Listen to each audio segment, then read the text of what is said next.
والشكر لله والصلاة والسلام على رسول الله উপস্থিত সম্মানিত মুসল্লিয়ান কিরাম মুসল্লিয়ান আযম রব্বি বাজান যুবক ভাইরা মাসুম বাচ্চারা এখন আল্লাহ পাকের মহান হুকুম পবিত্র এই জুমার নামাজ পড়তে আসা আল্লাহ পাকের প্যারা বান্দারা আসুন আমরা সর্বপ্রথম আল্লাহ সুবহানাহু ওয়া তাআলা দরবারে হৃদয় নিগ্রান সবটুকু আবেগ অনুভূতি উজাড় করে সমবেত ভাবে সমবেত কণ্ঠে শুকরিয়া জ্ঞাপন করি যিনি আমাকে এবং আপনাদের সবাইকে অতীব দয়া করে মায়া করে যাচাই বাছাই করে আরবি 12 মাসের ষষ্ঠ মাস পবিত্র এই জমাতে সানি চাঁদের তৃতীয় জুমার নামাজ আদায় করার জন্য যে রব্বুল আলামিন আজকের এই পবিত্র 20 জমাতে সানিতে আমাদেরকে কবুল করেছেন আমরা খুশি না বেজার তাই আসুন আমরা সর্বতময় মহান রব্বুল আলামিন আলিশান সুবহান দরবারে নিজেদের কণ্ঠের সবটুকু আওয়াজকে বুলন্দ করে দিয়ে শক্তিকে আমরা আল্লাহ ও তার রাসূলের জন্য কাজে লাগিয়ে চিল্লায়ে পড়ি আলহামদুলিল্লাহ। তার সাথে সাথে লক্ষ কোটি কোটি দরুদ ও সালাম ওই নবীর নূরানি কদমে যেই নবীজি আমাদেরকে জুমার নামাজ আদায় করার জন্য স্পেশাল ভাবে তাকিদ দিয়েছে বলেন না সুবহানাল্লাহ। তাই আসুন আমরা আলোচনার প্রারম্ভে ওই নবীর নূরানি দরবারে ছোট্ট করে দুরূদ ও সালামে নজরানা পেশ করি। সকলেই আমার সাথে সাথে উচ্চ কণ্ঠে পড়েন সাল্লাল্লাহু তাআলা আলাইহি ওয়াসাল্লাম। সম্মানিত উপস্থিতি, জুম্মার দিন এমন একটা দিন, জুম্মার দিবস এমন একটা দিবস যেই দিবসটা হচ্ছে সপ্তাহের সর্বশ্রেষ্ঠ দিন বলেন না সুবহানাল্লাহ। এই সপ্তাহের সর্বশ্রেষ্ঠ দিন নিয়ে আজকে আমাদের আলোচনা আজকে সাবজেক্ট বিষয়বস্তু আমরা নির্ধারণ সাজিয়েছি, সেটি হচ্ছে জুমার দিনের ফজিলত তথা ফাযাইলি ইয়াউমিল জুমআ। জুমার দিনের ফজিলত, গুরুত্ব, মহত্ব এবং এটার শান, মান, আজমত নিয়ে আমরা ইনশাআল্লাহ আজকে আলোচনা করব। আল্লাহ পাক আমি গুনাহগারকে কোরআন ও হাদিস থেকে সঠিক তথ্যটা আপনাদের কাছে পৌঁছে দেওয়া, পরিশেষে আমি সহ আমাদের সবাইকে আমল করার তৌফিক দান করুন। সকলে চিল্লায়ে পড়েন আমিন। মহাগ্রন্থ আল কোরআনে রব্বুল আলামিন 28 পারার 12 পৃষ্ঠায় সূরা তথা জুমার দিবস নামে, জুমা নামে রব্বুল আলামিন একটি সূরা নাযিল করেছেন বলেন না সুবহানাল্লাহ। তাহলে এই সূরা নাযিলের মাধ্যমে বোঝা যায় জুমার দিনের একটা গুরুত্ব আছে। তো সেই বিষয় সম্পর্কে মহাগ্রন্থ আল কোরআনের সূরা জুমা 9 নম্বর আয়াতে আল্লাহ পাক জুমার নামাজের ফজিলত সম্পর্কে এবং জুমার দিবসে আমাদের করণীয় কি সেই বিষয় সম্পর্কে আল্লাহ পাক কি সুন্দর করে আমাদেরকে আলোচনা শোনালেন, আলোচনা করলেন, আমাদেরকে বুঝিয়ে দিলেন এটার গুরুত্ব। তাই আসুন আল্লাহ পাক কি বলতেছে আমরা একটু শুনি। রব্বুল আলামিন বলেন, ইয়া আইয়ুহাল্লাযীনা আমানু ইযা নুদিয়া লিস-সালাতি মিন ইয়াউমিল জুমআতি ফাসআউ ইলা যিকরিল্লাহি ওয়া যারুল বাই', যালিকুম খায়রুল লাকুম ইন কুনতুম তা'লামুন। রব্বুল আলামিন বললেন, হে ঈমানদারগণ, যখন জুমার দিন নামাজের জন্য তোমাদেরকে আহ্বান করা হয়, তখন তোমরা আমি আল্লাহ পাকের জিকিরের দিকে তোমরা ধাবিত হয়ে যাও বলেন না সুবহানাল্লাহ। এবং তোমাদের ব্যবসা বাণিজ্য, চাকরি বাকরি, কর্ম যা কিছু আছে সব কিছু তোমরা পরিত্যাগ করে ফেলো, এটাই তোমাদের জন্য অতি উত্তম ও মঙ্গল। ও আমার বান্দারা, যদি তোমরা তা জানতে বুঝতে, বলেন আল্লাহু আকবার।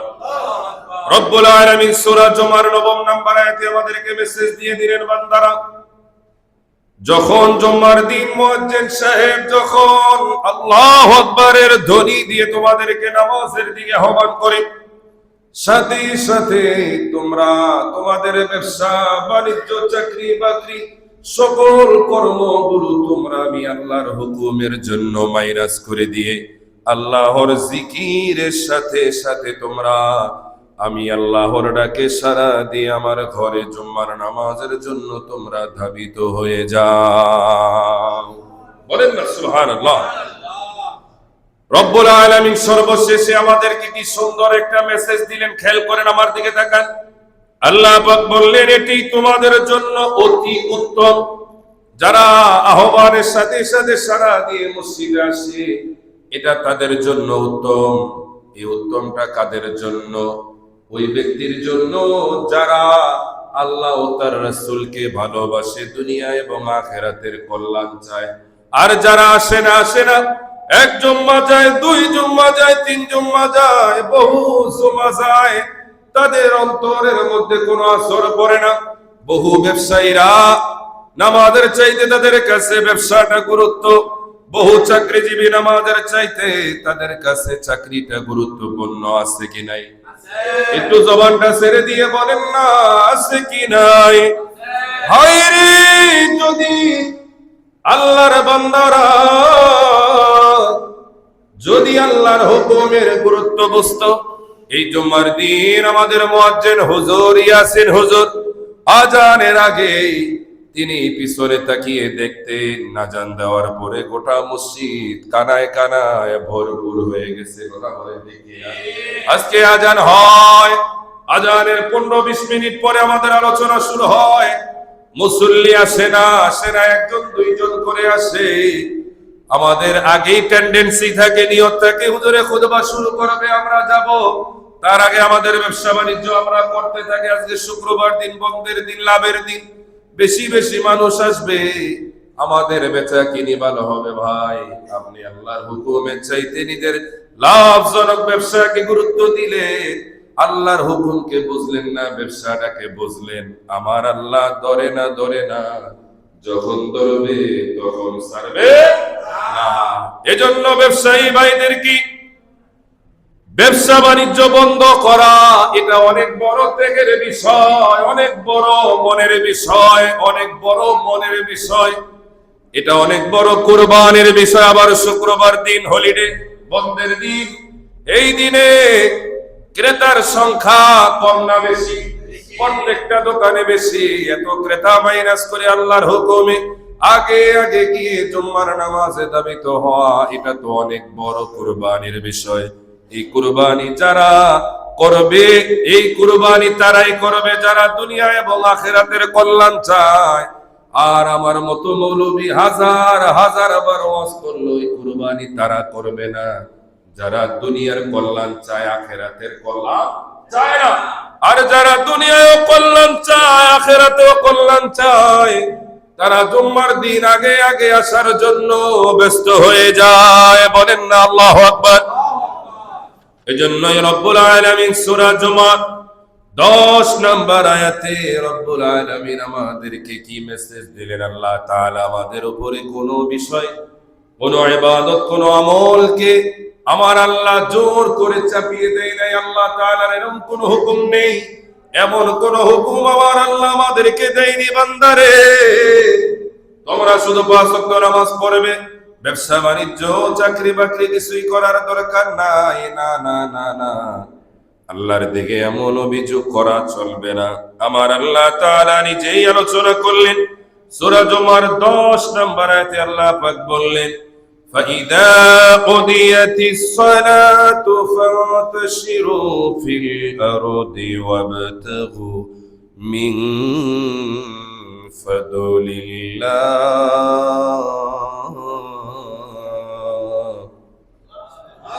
রব্বুল আলামিন পরে বললেন, ওয়াযকুরুল্লাহা কাসীরান লাআল্লাকুম তুফলিহুন। বলেন আল্লাহু আকবার। রব্বুল আলামিন বললেন বান্দারে ফাওয়াতপর ইদা যখন উদিয়াতিস সালাতু ফাতাশিরু ফিল আরদ, আল্লাহ পাক বললেন বান্দারে যখন তোমাদের নামাজ শেষ হয়ে যায়, উদিয়াতিস সালাত, তোমাদের নামাজ যখন শেষ হয়ে যাবে, ফাতাশিরু তোমরা ছড়িয়ে পড়বে কোথায়? ইলা ফিল আরদি জমিনের মধ্যে, ওয়াবতাগু এবং তোমরা তালাশ করবে মিন ফাদলিল্লাহ, আমি আল্লাহ পাকের অনুগ্রহ, যেই অনুগ্রহ আমি আল্লাহ তোমাদের জন্য জমিনে আমি দিয়েছি। বলেন না সুবহানাল্লাহ। এই আয়াতের আলোকে রব্বুল আলামিন আমাদেরকে মেসেজ দিয়ে দিলেন, ও বান্দারা, রিজিকের জন্য আমি আল্লাহর অনুগ্রহ তালাশ করার জন্য তোমরা জমিনে ছড়িয়ে পড়ো, পরিশ্রম করো, কিন্তু যখন আমার হুকুমের ডাক আসবে আবারও আমি মাওলার হুকুমের ডাকে সাড়া দিয়ে মসজিদে নামাজে শামিল হয়ে যাও। নামাজ শেষ আবারও ফান্তাশিরু তোমরা জমিনে ছড়িয়ে পড়ো। বলেন না সুবহানাল্লাহ। রব্বুল আলামিন বললেন ওয়াযকুরুল্লাহ, শুধু তাই নয়, ওয়াযকুরুল্লাহ কাসীরা, ওই জমিনে ছড়িয়ে পড়ো, আমি আল্লাহর অনুগ্রহ তালাশ করো, সাথে সাথে বেশি বেশি আমি আল্লাহ তাআলাকে স্মরণ করো। বলেন না সুবহানাল্লাহ। লাআল্লাকুম তুফলিহুন, লাআল্লাকুম তুফলিহুন, যদি তোমরা আমি আল্লাহ পাককে বেশি বেশি স্মরণ করো তবে তোমরা এই জমিনের মধ্যে সবচাইতে সফলতম ব্যক্তি হয়ে যাবে। বলেন না সুবহানাল্লাহ। তাহলে আল্লাহ পাক আমাদেরকে জুম্মার নামাজের পরে জমিনে ছড়িয়ে পড়ার জন্য বলেছেন। কথা বলেন ঠিক কিনা? আল্লাহ পাক বলেছেন বান্দারে আমি আল্লাহ পাকের হুকুম আদায় করো, তারপরে জমিনে ছড়িয়ে তোমাদের রিজিক অন্বেষণ করো। আর আমরা বান্দা দুনিয়াতে এসে দুনিয়ার এই ধোকায় পড়ে আমরা আল্লাহ পাককে ভুলে গেলাম, আল্লাহর হুকুমকে ভুলে গেলাম। আল্লাহর হুকুম কি ভুলে গিয়ে ব্যবসায়ীরা ব্যবসা করে, চাকরিজীবীরা চাকরি করে, কেউ ব্যবসা করে না, চাকরি করো না, কন্ট্রাক্টে ঘন্টায় ঘন্টায় কন্ট্রাক্ট করে যারা কাজ করে তারাও আল্লাহকে ভুলে যায়। আল্লাহ বলে বান্দা আমি আল্লাহ তাআলা গোটা জমিনটা অনুগ্রহ দ্বারা ভরপুর করে দিয়েছি, এই জমিনে ছড়িয়ে পড়ো, রিজিকের ব্যবস্থা হয়ে যাবে। আর যে আল্লাহ আমি গোটা জমিনকে তোমাদের জন্য রিজিক বানিয়ে দিলাম, ওই আল্লাহকে বলে তোমরা রিজিক অন্বেষণ করো, তাহলে মনে রেখো দুনিয়াতেও তোমাদের যদিও ক্ষণিকের শান্তি, কিন্তু আখিরাতের জন্য অনন্তকাল শাস্তির ব্যবস্থা আছে কিনা? আওয়াজ দিয়ে বলেন না, আছে কি নাই? এজন্য আমরা রিজিকের জন্য পরিশ্রম করব। নামাজ বাদে না, নামাজ পড়ে বলেন না সুবহানাল্লাহ। এজন্য এক শায়ের বলতেছে, ওরে ফজর গেল ঘুমের ঘরে ঘুম, আরে আসর জোহর গেল কাজী,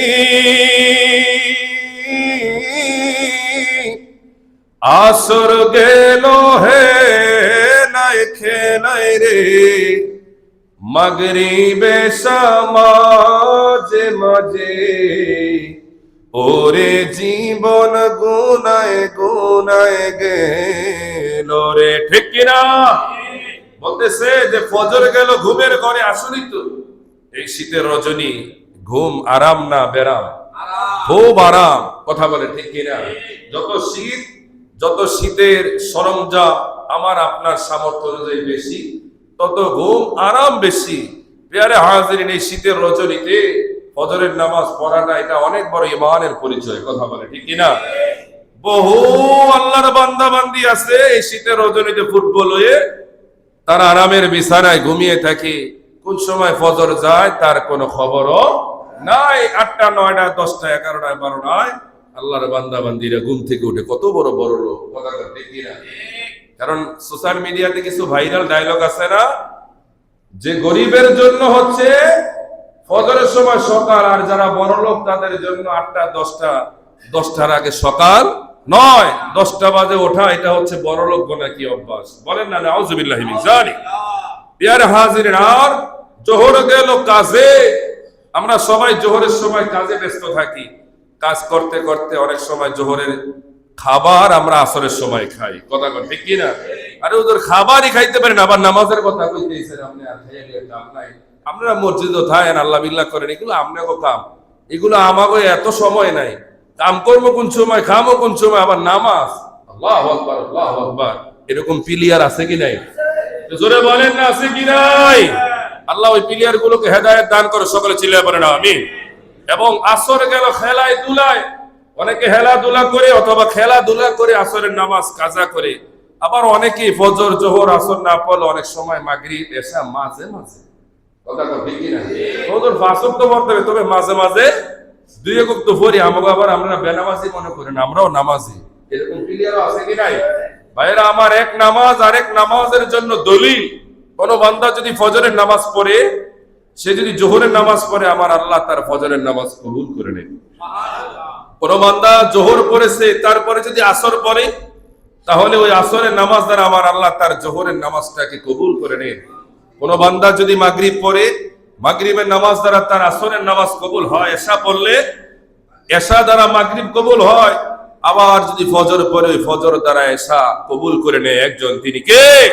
পাঁচ ওয়াক্ত নামাজ হচ্ছে এক নামাজের সাথে আরেক নামাজের সম্পর্ক রসিদ নেই, একটাকে মাইনাস করলে আরেকটার সাথে সম্পর্ক ছিঁড়ে যায়। এজন্য আমরা পাঁচ ওয়াক্ত নামাজ, এক নামাজ আরেক নামাজের সাথে সম্পর্ক আমরা রাখতে চাই কি চাই না? একটু জোরে বলেন না, চাই কি চাই না? অনেকে বলতে পারেন যে হুজুর, আমাদের এই নারায়ণগঞ্জে আপনি যেই জায়গায় আলোচনা করতেছেন ওই জায়গার মানুষ তো সব ব্যবসায়ী, এই ব্যবসায়ী ভাইরা লাভ লস ছাড়া তো কিছুই বোঝে না। জুম্মার নামাজে আল্লাহ পাক আগে আসার জন্য বললেন, ঠিক আছে আপনার কথা মেনে নিলাম, আপনার কথায় আমরা এই জমা আইতে পারি না, আল্লাহ যদি সামর্থ্য দেয় সামনের জমায় চেষ্টা করব, কিন্তু বলেন ফায়দা কি? আমার নূরের নবী, মায়ার নবী আজ থেকে 1400 বছর আগে তথা 1500 বছর আগে ব্যবসায়ী ভাইদের এই ফায়দার কথা আলোচনা করে গিয়েছেন। বলেন না সুবহানাল্লাহ। ভাইয়েরা আমার, বুখারী শরীফের প্রথম খণ্ড 127 পৃষ্ঠা, হাদিস নাম্বার 919। বলেন সুবহানাল্লাহ। আল্লাহর প্রিয় নবীর সাহাবী হযরত আবু হুরায়রা রাদিয়াল্লাহু তাআলা আনহু থেকে বর্ণিত, তিনি বলেন, আন্না রাসূলুল্লাহ সাল্লাল্লাহু তাআলা আলাইহি ওয়াসাল্লাম قال اذا كان يوم الجمعه وقافت الملائكه على باب المسجد يكتبون الاول فالاول ومثل المهاجر كمثل الذي يهدي بدانة ثم كالذي يهدي। বলেন না সুবহানাল্লাহ। আল্লাহর প্রিয় নবী, দু জাহানের বাদশা নবী মুহাম্মদুর রাসূলুল্লাহ সাল্লাল্লাহু তাআলা আলাইহি ওয়াসাল্লাম, নূরের নবী, মায়ার নবী বলেন, ও উম্মত রে, যখন জুম্মার দিন আসে তখন আল্লাহ তাআলা রহমতের ফেরেশতারা প্রত্যেকটা মসজিদের দরজায় দরজায় দাঁড়িয়ে যায়। বলেন না সুবহানাল্লাহ। অতঃপর যখন যারা মসজিদে প্রথম আসে, ওই প্রথম আসা ব্যক্তিদের ইয়াকতুবুনা, তাদের নাম লিখতে থাকে। বলেন না সুবহানাল্লাহ। এবং প্রথমে মসজিদে আসা ব্যক্তি, প্রবেশকারী ব্যক্তি, তার সওয়াবের মানদণ্ডে এত উচ্চ মকামে পৌঁছে যায়, নূরের নবী, মায়ার নবী তার নূরানী জবান মোবারকে বলেন, যখন সর্বপ্রথম যে বান্দা জুম্মার দিবসে আল্লাহর ঘর মসজিদে আল্লাহ ও তার রাসূলের সন্তুষ্টি অর্জনের জন্য যে প্রবেশ করবে, তার আমলনামায় আমার আল্লাহ একটা কুরবানির সওয়াব দিয়ে দিবে। জোরে বলেন সুবহানাল্লাহ।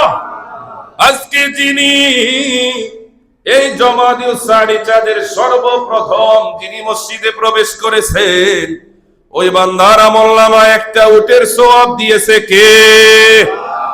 একটা উট কি বর্তমান বাজারে দাম কম না বেশি?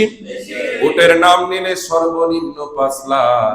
এই ৫ লক্ষ টাকা দিয়ে একটি উট কুরবানি করলে আল্লাহর রাস্তায় যেই সওয়াব হয়, ওই সওয়াব আমলনামায় ওই বান্দা নেই যেই বান্দা জুম্মার দিবসে সর্বপ্রথম মসজিদে প্রবেশ করে। বলেন না সুবহানাল্লাহ।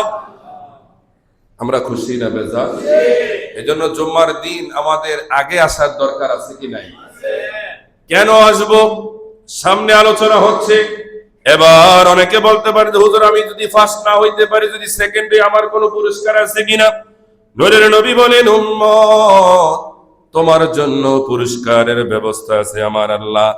তারপরে যিনি আগমন করেন তার আমলনামায় গরু কুরবানির সওয়াব দিয়ে দেন। তারপরেও যদি কেউ আগমন করে, প্রথম হতে পারে নাই, দ্বিতীয় হতে পারলো না, তৃতীয় হলো হুজুর তার অবস্থা কি? তার অবস্থা হবে তার আমলনামায় আমার আল্লাহ একটা ছাগল কুরবানির সওয়াব দিয়ে দিবেন। বলেন না সুবহানাল্লাহ। তারপরে যদি কেউ আগমন করে তার আমলনামায় মোরগ হবে। তারপরে যদি কেউ আগমন করে সুম্মা বাইদাতান, অতঃপর ওই বান্দার আমলনামায় মোরগ যে ডিম থেকে হয় ওই ডিমের সওয়াব আমার আল্লাহ দিয়ে দিবেন। জোরে বলেন সুবহানাল্লাহ।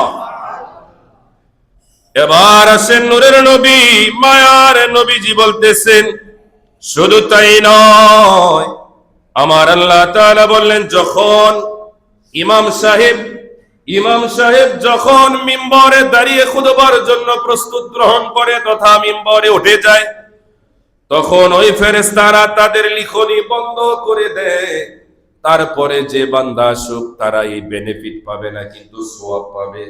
এই যে আলাদা, এই যে লটারির এই প্রতিযোগিতার এই সওয়াব, এই সওয়াবটা, এই আমলটা ওই বান্দাদের জন্য নয় যারা নিয়ত করে যে খুতবা শুরু হইব তারপরে যাবো, নামাজ পাইলি তুইছি, এ কথা কয় না। নামাজ পাইলি তুইছে, ফরতাল লই তুইছে, জুম্মা হইতো, কথা কন ঠিক কিনা? আগে যাওয়ার আমাদের কি দরকার? খুতবা শুনতে হইব কি? আরে 2 রাকাত নামাজ পড়া চট করে যাবো, চট করে আইসা পড়বো। আমার নবী বলে চট করে যাওন্তি, চট করে আউন্তি। এই পাবলিক হচ্ছে সমাজের সবচাইতে ঘৃণিত, তাদের চরিত্র হচ্ছে মুনাফিকের চরিত্র। সোজা বস, কথা কি বুঝতে পেরেছেন আপনারা? যারা মসজিদে আগে আসা না, সবার শেষে আছে, সবার আগে যাওয়ার নিয়ত করে, এগুলা কাদের চরিত্র? এ কথা কয় না, কাদের চরিত্র? আর যারা আগে আসে পরে যায়, এগুলো ইমানদারের চরিত্র। বলেন না সুবহানাল্লাহ। এই জন্য আমরা মসজিদে ইমানদারের চরিত্র নিয়ে আসতে চাই না, মুনাফিকের চরিত্র নিয়ে। জোরে বলেন না কিসের চরিত্র নিয়ে? আল্লাহ পাক যেন কবুল করে, সকলে চিল্লায় পড়েন আমিন। আরো জোরে বলেন না আমিন। আল্লাহ নবীজি বলতেছেন উম্মতেরারি ইন্না হাযা ইয়াউমু ঈদিন জাআলাহু আল্লাহুল মুসলিমিন, এই জুমার দিবসটা হচ্ছে আমার আল্লাহ পাকের কাছে তোমাদের জন্য একটা ঈদের দিন। বলেন না সুবহানাল্লাহ। নিশ্চয়ই আল্লাহ তাআলা মুসলমানদের জন্য জুমার দিবসটাকে কিসের দিন বানিয়েছে? আরো জোরে বলেন কিসের দিন? ইন্না হাযা ঈদিন জাআলাহু আল্লাহু লিল মুসলিমিন, যারা আমার নবীর মিলাদুন নবীতে ঈদ পায় না, তারা জুম্মার নামাজে আবার ঠিক ঈদ পায়। কথা কোন ঠিক কিনা? জুম্মার নামাজ যদি ঈদের দিন হয়, যে নবীর উসিলায় জুম্মা পাইলাম, ওই নবীর আনন্দের দিন ঈদের দিন নয়। এটা বোঝার জন্য কি ভাই অনেক বড় জ্ঞান হওয়া দরকার, একটু ঈমান হওয়া দরকার। বলেন না সুবহানাল্লাহ। তারপরে নবীজি বলতেছেন ফামান জাআল জুমআতা ফালইয়াগতাসিব, অতঃপর যে ব্যক্তি জুমার দিবসে জুমার নামাজের জন্য আসবে সে যেন গোসল করে আসে। এই কয় না সুবহানাল্লাহ। আমরা অনেকে জুমার দিবসে গোসলকে গুরুত্ব দেই না, নামাজ পড়ে গিয়ে পড়ব না। জুমার নামাজের একটা স্পেশাল সুন্নাহ হচ্ছে জুমার দিবসে আপনি গোসল করে পবিত্রতা আর একটু গুরুত্ব বাড়িয়ে আপনি মসজিদে আসবেন, এতে আল্লাহ ও তার রাসূল সন্তুষ্ট। বলেন না সুবহানাল্লাহ। জুমার নামাজের একটা স্পেশাল আমল আছে, জোরে বলেন স্পেশাল একটা আমল আছে। এই আমলটা আমরা করতে চাই কি চাই না? চাই। কি আমল আমরা একটু শুনি। ইমামে হাকিম তার মুস্তাদরাক হাকিমের মধ্যে দ্বিতীয় খণ্ড 281 পৃষ্ঠা, হাদিস নাম্বার হচ্ছে 3429 নম্বর হাদিস। আল্লাহ নবীজি বলতেছেন, যে ব্যক্তি জুম্মার দিবসে সূরা কাহাফ তেলাওয়াত করবে, আল্লাহ পাক ওই ব্যক্তি অন্য জুম্মা আসার আগ পর্যন্ত ওই সময়কে তার জন্য নূর দ্বারা ভরপুর করে দিবেন। বলেন না সুবহানাল্লাহ। এজন্যই নবীজি বলেন, যে ব্যক্তি জুম্মার দিন সূরা কাহাফ তেলাওয়াত করবে, সে তার দুই জুম্মার মধ্যবর্তী সময়কে যেন নূর দ্বারা উদ্ভাসিত করলো, তথা আমার আল্লাহ ওই সূরা কাহাফ তেলাওয়াতকারী সামনের জুম্মা পর্যন্ত তার গোটা সময়টা আমার আল্লাহ নূর দ্বারা ভরপুর করে দেন। এজন্য যারা কোরআন তেলাওয়াত করতে পারি আমরা সূরা কাহাফ আমল করার দরকার আছে কি নাই? যারা না পারি তাহলে কি করব? যিনি পারে তার জবান থেকে শুনবো। ওই যিনি যদি হারিকেন দিয়ে খুঁজে না পান, মোবাইলে সার্চ দিয়ে হাজার হাজার কত সুন্দর সুন্দর কোরআন পড়নেওয়ালা, তেলাওয়াত করনেওয়ালা কারি সাহেবদের জবান থেকে সূরা কাহাফ তেলাওয়াত শুনবেন। ফজিলত আছে কি নাই? কোরআন পড়লেও সওয়াব, শুনলেও সওয়াব, দেখলেও সওয়াব, ধরলেও সওয়াব। যারা কোরআনওয়ালা তাদের কাছে তাদের সাথে সম্পর্ক রাখলেও সওয়াব। বলেন না সুবহানাল্লাহ। এজন্য এই কোরআন যার ঘরে আছে, রহমতের ফেরেশতা তার ঘরে আছে। জোরে বলেন না সুবহানাল্লাহ। এখন জমানা এমন হয়েছে, কেমন হয়েছে, বহু মানুষ নিজের ঘরের কোরআন মসজিদে রাখে, মাদ্রাসায় দিয়ে যায়। ভাই কি সমস্যা? হুজুর পড়ার মতো কোনো মানুষ নাই, কেউ নাই, এই অনেকদিন ধরে পড়ে আছে, মনে হয় যে পড়ি না তুই গুণ হইব, হিটা আবার বোঝে তো গুণা হবে, তো যাই হোক মাদ্রাসায় দিয়ে দিই, এরকম ফিলিয়ার আছে কি নাই? যারা কোরআন পড়তে চায় না কিন্তু আবার বোঝে, না পড়লে অনেকদিন থাকলে গুনাহ হবে। আমাদের দেশে বিভিন্ন টিভি, আলমারি অথবা দামি দামি জিনিসের গিলাফ নিয়ে অথবা পর্দা নিয়ে সংসারে অশান্তি আছে কি নাই? কিন্তু কোরআন শরীফ ওই যে গিলাফ শুরুতে কিনছে, মরণ দিয়া রাখছে, 1 বছর 2 বছর 5 বছর 10 বছর যায়, ওই কোরআনও ধরে না, গিলাফও ধরে না। কথা কোন ঠিক কিনা? এরকম আছে কি নাই? ভাইরা আমার, আল্লাহ যে ঘরে কোরআন তেলাওয়াত বন্ধ হয়ে যায়, ওই ঘরে আল্লাহর রহমত বন্ধ হয়ে যায়। শয়তান ওই ঘরে বাসা বেঁধে স্বামী স্ত্রী মা বাবা প্রত্যেকের মাঝে প্রত্যেকটা সম্পর্কের মধ্যে আলাদা আলাদা করে সে অশান্তি সৃষ্টি করে। বিশ্বাস না হলে যে ঘর মুসলমান নামদারি, যে ঘরে কোরআন তেলাওয়াত হয় না, ওই ঘরে একটু খোঁজখবর নিয়ে দেখবেন। আমার নবীজির কথা 100% সত্য। কথা বলে ঠিক কিনা? আপনার ঘরে মানুষ কম, সদস্য কম কিংবা আরো বেশি, কিন্তু যদি কোরআন পড়েন, কোরআন তেলাওয়াত হয়, খোদার কসম খেয়ে বলবো ওই ঘরে খাবার কম হতে পারে, অর্থনৈতিক অবস্থা কম হতে পারে, কিন্তু শান্তি কোনো দিক থেকে কম নয়। প্রত্যেকটা সম্পর্কের মধ্যে আল্লাহর রহমত আছে কি নাই? একটু মহব্বতে বলেন না, আছে কি নাই? আল্লাহ পাক যেন কবুল আর মঞ্জুর করে। সকলে চিল্লায় পড়েন আমিন। এজন্য জুম্মার দিনের কয়েকটা আমল রয়েছে। ইমাম ইবনে মাজাহ শরীফের মধ্যে তিনি বর্ণনা করতেছেন, আল্লাহর নবীজি বলেন, যে ব্যক্তি জুম্মার দিন আসে এবং ওই দিন উত্তম রূপে গোসল করে, বলেন না সুবহানাল্লাহ। জুম্মার দিনের একটা আমল হচ্ছে কি? উত্তম রূপে কি করা? একসাথে বলেন কি করা? এবং উত্তম রূপে পবিত্রতা অর্জন করে এবং সুন্দর পোশাক পরিধান করে তার পরিবারের জন্য তিনি যে সুগন্ধি ব্যবহার করে, ওই সুগন্ধি তার পরিবারের জন্য রেখে দেয়। বলেন না সুবহানাল্লাহ। আমার নবীজি যেই যেই জিনিসকে ভালোবাসতেন, নবীজি সুগন্ধি ব্যবহার করতেন। বলেন না সুবহানাল্লাহ। নবীজি প্রিয়তমা স্ত্রীদেরকে ভালোবাসতেন, নবীজি দান করতে ভালোবাসতেন, সালাম দিতে ভালোবাসতেন, মানুষের সাথে মুস্কি হেসে কথা বলতে ভালোবাসতেন, ক্ষমা করতে ভালোবাসতেন। বলেন না সুবহানাল্লাহ। এরকম সুন্নাহগুলো আমরা আমল করতে চাই কি চাই না? নবীজি বলেন, তুমি যে সুগন্ধি ব্যবহার করো তোমার পরিবারের জন্য, সে সুগন্ধি তুমিও ব্যবহারের জন্য ব্যবস্থা করে দাও। অতঃপর যখন কোন বান্দা জুম্মার নামাজের জন্য মসজিদে আসে, মসজিদে আসার পরে যখন সে কোনো অনর্থক অহেতুক ফাহিশা যখন সে কোনো কাজ কিংবা কথা না বলে, তখন আমার আল্লাহ ওই বান্দার পরবর্তী জুম্মা পর্যন্ত অগ্রিম এবং পিছনের সকল গুনাহগুলো মাফ করে দেয়। বলেন না আল্লাহু আকবার। আমরা খুশি না বেজার?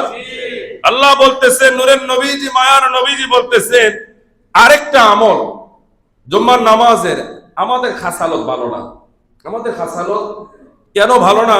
হুজুর আবার এটা কি কইলেন, আমার খাসালত আবার কি খাসালত ভালো না?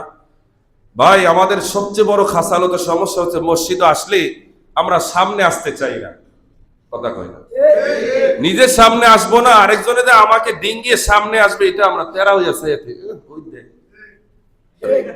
এরকম প্লেয়ার আছে কি নাই? নিজেও আসবে না, আরেকজনে আসবে, জায়গাও দিবেন, আবার চোখ পায়া চেয়ে থাকবে, আবার তেরা তেরা কথা বলবে। এরকম প্লেয়ার আছে কি নাই? প্রচুর আছে, প্রচুর আছে। আমরা তো ইমামতি করতে গেলে আমরা দেখি অনেক সময় বলেও, হুজুর আপনার নামাজ আপনি পড়েন, এরকমও বেয়াদব আছে। কথা কয় না? আমাদেরকে বলে আপনার নামাজ আপনি পড়েন, আমি কই বইব না বইব সেটা আপনার চিন্তা করে লাভ নাই। কত বড় কথা! এই কথা বললে আমাদের আর কথা বলার কোনো জায়গা থাকে? কথা কয় না? জায়গা থাকে। আপনি যত বড় হেডামলা হন না কেন, মসজিদে ইমাম সাহেবের কথাই শেষ কথা।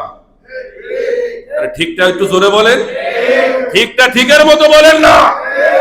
আপনি যত বড় হেডামলা হন না কেন, এমনকি আমাদের বাংলাদেশের প্রাইম মিনিস্টারও যদি হয়, রাষ্ট্রপতিও যদি এই জায়গায় থাকে, তাকেও যদি ইমাম সাহেব কোন একটা আদেশ দেয়, তারও মানতে আল্লাহর ঘরে বাধ্য। কারণ তিনি ওই সময় রাষ্ট্রপতি নয়, তিনি ওই সময় ইমাম সাহেবের মুসল্লি। আর কথা বলে ঠিক কিনা? কিন্তু আমরা পারি না ভাই, আমরা পারি না। আমরা পারি না নিজেকে শুধরাতে। ফারুক আজমের মতো হক কথা বলতে পারি না। যখন আমরা কাউকে সামনে আসার জন্য বলবো, আসে না। হুজুর বইছি, আবার সামনে আমার না, এত সময় নেই। এত কথা আপনি শুনতে আইছি নাকি? আমি নারায়ণগঞ্জের কোনো একটা মসজিদে জুম্মার নামাজ পড়িয়েছিলাম, আপনাদের এই মসজিদে থাকা অবস্থায়। ওই মসজিদে জুম্মার নামাজ পড়ানোর জন্য পড়ার সময় আমি একটা রুলস ফলো করি। সেই রুলসটা হচ্ছে, আমি জুম্মার নামাজের আলোচনা বদগাদা কিচ্ছা কিন্তু জায়েজ আছে। আল্লাহ তাআলা মহাগ্রন্থ আল কোরআনে সূরা কিসস নামে আমার আল্লাহ একটা সূরা নাজিল করেছেন। বলেন না সুবহানাল্লাহ। সূরা ওয়াকিয়া, ঘটনা সাথে করে আছে। ঘটনা কোরআন হাদিসের কিচ্ছা ও নবী রাসূলদের ঘটনাগুলো কিচ্ছা। বলেন না সুবহানাল্লাহ। তো এত লম্বা ইতিহাস বলার তো জুমার নামাজের সময় নেই। জুমার নামাজ হচ্ছে বাস্তবিক কিছু ঘটনা এবং সাবজেক্ট ভিত্তিক ওই মাসের কি কি আমল আমাদের করণীয় বর্জনীয় সেই বিষয় নিয়ে আমাদের আলোচনা করতে হয়। সময় একেবারে সংকীর্ণ থাকে। কথা বলে ঠিক কিনা? আমরা চাই আমাদের এক সপ্তাহের গবেষণাটা আমাদের প্রত্যেকটা মুসল্লি ভাইদের যেন একটি সপ্তাহ খোরাক হয়ে যায়। আজকে জুমার নামাজের ফজিলত নিয়ে আমরা আলোচনা করলাম যে জুমার নামাজে আসার আগে গোসল করতে হয়, সুগন্ধি ব্যবহার করতে হয়, মেসওয়াক করতে হয়। যখন আপনি খালি জায়গা দেখবেন, ওই জায়গায় আপনি বসে যাবেন। কিন্তু কাউকে ডিঙ্গিয়ে, দুইজন মানুষকে ডিঙ্গিয়ে সামনের দিকে আসার কোনো বিধান নাই। কিন্তু ওই সময় কিন্তু যে সময় যে মাসালাটা ছিল, এই মাসালাটা কিন্তু ওই সময়ের ওই আমলে, সাহাবীদের ওই আমলে কিন্তু কেউ সামনের কাতারে তো দূরের কথা, দ্বিতীয় কাতারে দূরের কথা, পরে আসলে একজনের সামনে যাওয়ারও মতো কোনো জায়গা ছিল না। কথা কয় না? এখন আমাদের 10 কাতার পিছনে মানুষ এলোমেলো হয়ে বসে থাকে, সামনের 2-3 কাতারে ফাঁক, আরো 10 জন 20 জন বসতে পারবে। তো ওই মানুষটা চিন্তা করে, হ্যাঁ আমি পিছনে বলবো, সামনে তো খালি, কাউকে তো বলতেও পারে না। আবার বললে কইবো আপনারটা আপনি যান। আছে না? আমরা মসজিদে আসার পরও যদি আমাদের খাসালত, ব্যবহার, চরিত্র যদি পরিবর্তন না হয়, পরিবর্তন হবে কোথায়? এই জন্য যে বিষয়টা আমরা ফলো করি, আমরা জুম্মার নামাজকে একটা ক্লাসের আলোকে সাজাই। আমি যতক্ষণ কথা বলবো, আমি লেকচারার হিসাবে কথা বলবো, আপনারা এজ এ ছাত্র হিসাবে, স্টুডেন্ট হিসাবে আপনারা গ্রহণ করবেন। যদি করতে পারে, আপনাদের জীবনটাকে কামিয়াব করে দিবে একজন। তিনি কে? আল্লাহ। বলেন না সুবহানাল্লাহ। আবার যখন আমার মতো মৌলবী, যখন কোন জুম্মার মজলিসে শ্রোতা হই না আমরা, তখন আমিও ওই ইমাম সাহেবের ছাত্র হয়ে তার কথাগুলো শুনবো। কিসের উদ্দেশ্যে? আল্লাহ তার রাসূলের সন্তুষ্টির উদ্দেশ্যে, আমলের উদ্দেশ্যে। বলেন না সুবহানাল্লাহ। এই কথা বলার পরে অনেকে কষ্ট হয়েছে, হ্যাঁ হুজুরে আমাকে ছাত্র বানাইলে, হুজুরের শিক্ষক হয়ে গেল, উনি কোন দেশের মৌলবী, ওনার বাড়ি কই? বিভিন্ন ভাবে অপবাদ, বিভিন্ন ভাবে কথা আসতে লাগলো। এরকম আছে কি নাই? তাহলে বোঝা গেল যে সমাজ থেকে এই ধরনের কথা আসে, ওই সমাজের মানুষ নিজেরাই মহাপণ্ডিত, তারা শিখতে চায়, তারা হুজুর রাখছে, নামাজ পড়াইবো, পড়বো, আমগো মনে চাইলে পড়বো, আমু দামু যা মনে চায় তা করবো, এইটাই হুজুরের দেখার বিষয় নয়। তাহলে ওই সমাজে মোল্লাইগিরি করারও কোনো মূল্য নাই। যারা ওই মোল্লার পিছনে নামাজ পড়বো, হ্যাঁ গো যাক, এটা আপনারা কইেন, ফতুয়া সব আমরা দিলে বিপদ আছে। তো যাই হোক, আল্লাহ পাক যেন আমাদেরকে জুম্মার নামাজের আদব রক্ষা করা। আবারও বলতেছি, জুম্মার নামাজ হোক, ওয়াক্ত নামাজ হোক, আপনারা সামনের দিকে আসবেন। যিনি সামনের দিকে আসলেন না, তিনি এটার প্রতিদানও আল্লাহ পাকের দরবারে আপনারা পাবেন। আল্লাহ তো আপনাকে সুযোগ দিচ্ছে। নবীজি বলছেন, যদি সামনের কাতারে বসার ফজিলতটা তোমরা বুঝতে, তাহলে তোমাদের মধ্যে লটারি হতো, লটারি। ওই লটারির মধ্যে আমাদের ভাই আব্দুর রহমানের নাম, এই যে সামনের কাতারে যে নুরানি চেহারা দেখতেছেন, সকলের নামও থাকতো, যে কে কার আগে বসবে। এটার জন্য লটারিটা আমরা ঘোষণা করতাম ইমাম সাহেবরা, যে আজকে লটারিতে সামনের কাতারে ভাই আব্দুর রহমান, আমাদের এই ভাই এই ভাই এই ভাই, ওনাদের নাম। তখন আপনাদের মনটা খারাপ, যাক এই সপ্তাহে পারি না, এই সামনের সপ্তাহে আসবো, বলেন না সুবহানাল্লাহ। তাহলে এটার গুরুত্ব আছে কি নাই? আমাদের মধ্যে লটারি আছে, প্রতিযোগিতা আছে, কথা কেন আছে না? আমরা যেন সেই প্রতিযোগিতা করি কার জন্যে? জোরে বলেন না, কার জন্যে? আল্লাহর জন্য, বলেন না সুবহানাল্লাহ। যাই হোক, আল্লাহ পাক যেন আমাদের আজকের আলোচনা আমাদেরকে আমল করা, বোঝার তৌফিক দান করে, সকলে পড়েন আমিন। আমার ব্যবসায়ী ভাইয়েরা, আপনাদের জন্য আগে আগে আসাটা সহজ না কঠিন? কথা কয় না, কঠিন। কি কর মিয়া, শুক্রবার দিন ব্যবসা বাণিজ্য তুইয়া কইলে এখনো যায় নাকি? 10টা-12টা কর্মচারী খায় নাই, লাভ লসের হিসাব আছে না? সব আল্লাহ জানে। জেনেই আমার আল্লাহ আপনাদেরকে স্পেশাল ভাবে আহ্বান করছে, কারণ জানে এটা কষ্ট। যে ইবাদতে কষ্ট বেশি, ওটার মর্যাদাও কি বেশি। যে ইবাদতে ত্যাগ বেশি, ওটার দামও কি তত, কথা কয় না, তত বেশি। আল্লাহ জানে বিদায় তো, আমার নবী জানে বিদায় তো এই অপরচুনিটি গুলো রাখছেন, বলেন না সুবহানাল্লাহ। এই জন্য আমরা কি পারি না 1 ঘন্টা আধা ঘন্টা একটু আগে এসে ব্যবসা বাণিজ্যকে একটু মাইনাস করে দিয়ে আল্লাহ ও তার রাসূলের জন্য, রিজিকের মালিক কে? বলেন না আল্লাহু আকবার। আল্লাহ বোঝার তৌফিক দান করে, সকলে বলেন আমিন। দোয়া চেয়েছেন এ মাসুদ চৌধুরী, তিনি অসুস্থ। আরেকটা পরিচয় জানি ওনার কি?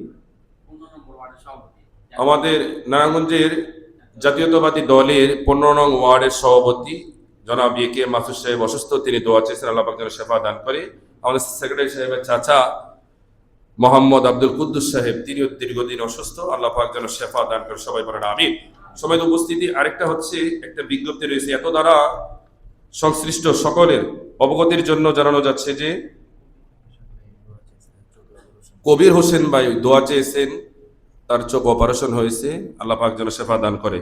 ত্রয়োদশ জাতীয় সংসদ নির্বাচন অনুষ্ঠানের তফসিল অদ্য 11 ডিসেম্বর 2025 তারিখে ঘোষণা করা হয়েছে। তো সেই লক্ষ্যে নারায়ণগঞ্জ সিটি কর্পোরেশন সম্ভাব্য রাজনৈতিক প্রার্থীগণের পোস্টার, ব্যানার, দেয়াল লিখন, বিলবোর্ড, গেট, তারপর হচ্ছে তোরণ বা গেট, প্যান্ডেল, আলোকসজ্জা ইত্যাদি প্রচার সামগ্রী ও নির্বাচনী ক্যাম্প থাকলে তা সংশ্লিষ্ট প্রার্থী ব্যক্তিগণকে 48 ঘন্টার মধ্যে নিজ খরচে নিজ দায়িত্বে অপসারণের জন্য ঘোষণা করা হলো। নির্ধারিত সময়ের মধ্যে প্রচারণা সামগ্রী সমূহ অপসারণের ব্যর্থ হলে সংসদ নির্বাচনে রাজনৈতিক দল এবং প্রার্থীর আচরণ বিধিমালা 2025 অনুযায়ী আইন অনুযায়ী ব্যবস্থা গ্রহণ করা হবে। এটা রাজনৈতিক একটা নির্দেশনা, যেটা আমাদের নারায়ণগঞ্জ সিটি কর্পোরেশন থেকে এসেছে। আল্লাহ পাক যেন আমাদের সবাইকে বিধিনিষেধ মেনে চলার তৌফিক দান করে, সবাই বলেন আমিন। সময় সংকীর্ণ, আমাদের অত্র মসজিদে নভেম্বর মাসের একটু আয় ব্যয়ের একটা হিসাব সংক্ষিপ্তভাবে বলতে হয়। আমাদের নভেম্বর মাসের আয় ছিল টোটালে 1,04,186 টাকা, সকলে বলুন মারহাবা। এবং নভেম্বর মাসের সকল ক্যাটাগরি দিয়ে ব্যয় ছিল 89,908 টাকা। তো আয় ব্যয়ের হিসাব আলহামদুলিল্লাহ সবকিছু প্লাস মাইনাস করি বর্তমানে আমাদের নভেম্বর মাসের আয় হচ্ছে 14,278 টাকা, সকলে বলি মারহাবা।